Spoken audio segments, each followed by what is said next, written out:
Brought to you by...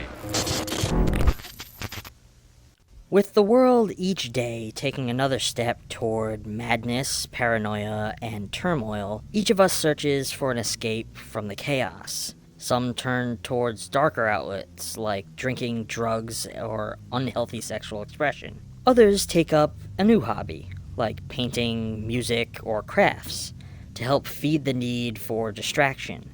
Some of us make videos on YouTube to vent our thoughts and feelings on subjects that we can invest our brain power in. Then there are those who want to lose themselves even further and step out of their lives for a brief period to live out something far different than their day-to-day.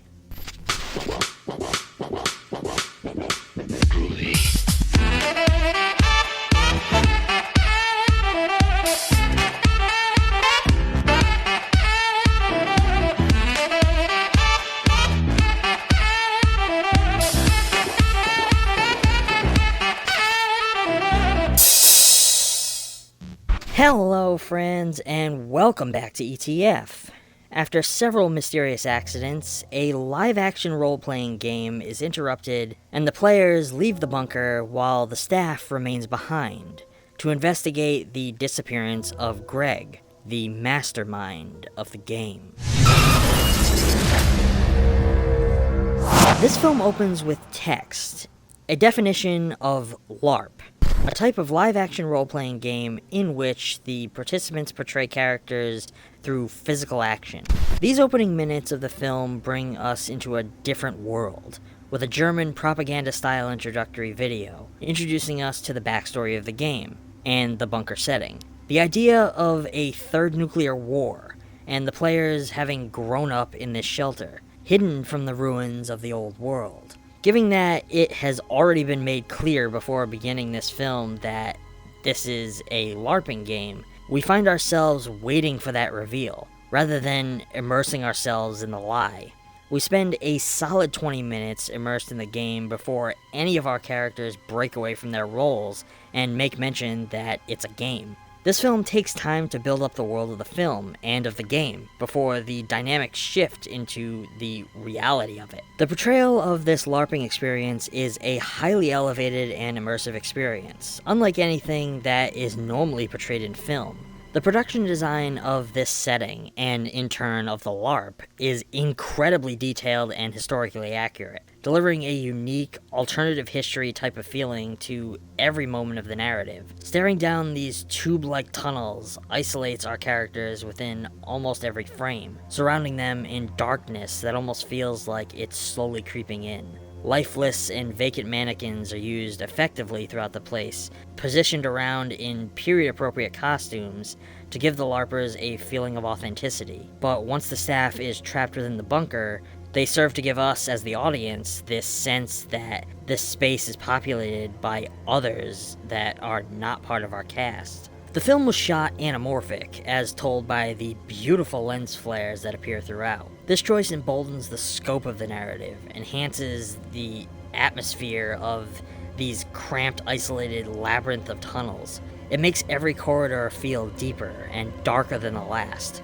drawing your eyes to what might be lurking within the shadows. The score of the film is incredibly atmospheric and immersively haunting, emphasizing the cold, dark, and isolating nature of these abandoned bunker corridors. They do an incredible job with the set pieces throughout the film, utilizing the spaces of the bunker to incredible effect. My personal favorite being the house-like structure that they find deep in the tunnels, standing at the epicenter of a large dome-like room. The film utilizes disorienting camera techniques to help us feel as though our characters are spiraling, lost in the madness of their situation, possibly as much as the forces that are working against them. The darkness feels like a character in and of itself throughout the film, utilized like this looming threat that could strike at any moment. Once the electrical mishap clears out the LARPers, and the staff is all that remain, the dynamic shifts significantly. We abandon the old world elements almost immediately, and begin seeing through the veil of the illusion.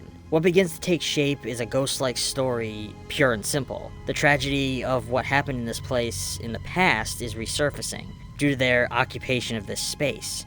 The souls tormented here remain, trapped in these hollow tunnels, The story that LARPers have begun weaving, acting like a taunt to their historical tragedy. The kill scenes we do get are done tastefully, but deliver some cool death scenes. The performances throughout the film are all very strong and stand out against other genre films of this kind, made on lower budgets. Elements of the characters' tormented pasts come bleeding through as the story unravels.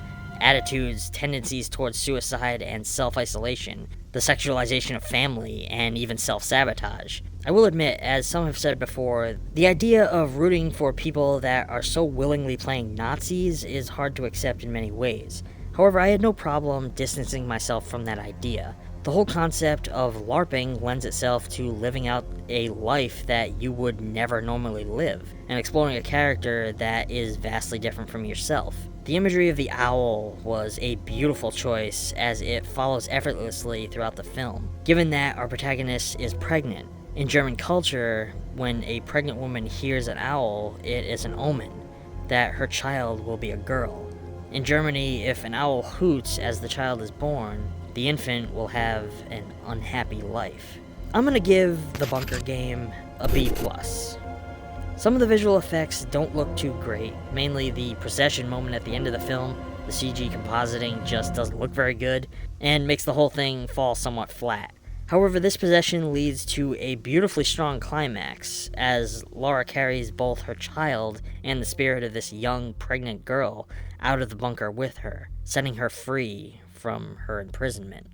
Not a bad way to cap off your story.